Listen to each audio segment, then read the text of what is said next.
National social assistance programme ആരംഭിച്ച വർഷം 1995. പുരോഗമന സാഹിത്യ പ്രസ്ഥാനം രൂപം കൊണ്ട വർഷം 1981.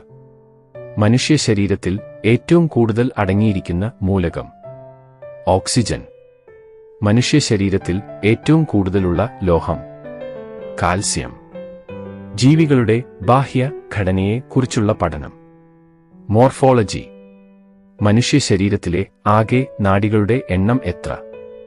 43.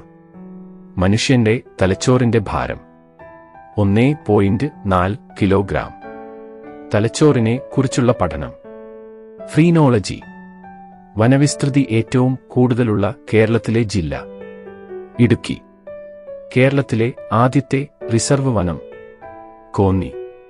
കേരളത്തിൽ 2019-ൽ നിലവിൽ വന്ന വന്യജീവി സങ്കേതമായ കരിമ്പുഴയുടെ വിസ്തീർണം എത്ര ചതുരശ്ര കിലോമീറ്റർ ആണ്? 227.97 ചതുരശ്ര kilometre. Kerala forest development corporation സ്ഥിതി ചെയ്യുന്നത് എവിടെയാണ്? കോട്ടയം.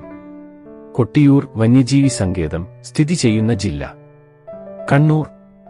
വനവിഭവങ്ങൾ സമാഹരിച്ച് വിപണനം ചെയ്യുന്നതിനുള്ള സംരംഭം വൻശ്രീ.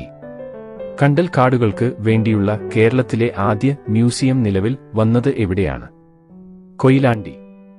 സംസ്ഥാനത്തെ കലാലയങ്ങൾ ഹരിതാഭമാക്കാനുള്ള വിദ്യാഭ്യാസ വനം വകുപ്പുകളുടെ സംയുക്ത പരിപാടി നമ്മുടെ മരം.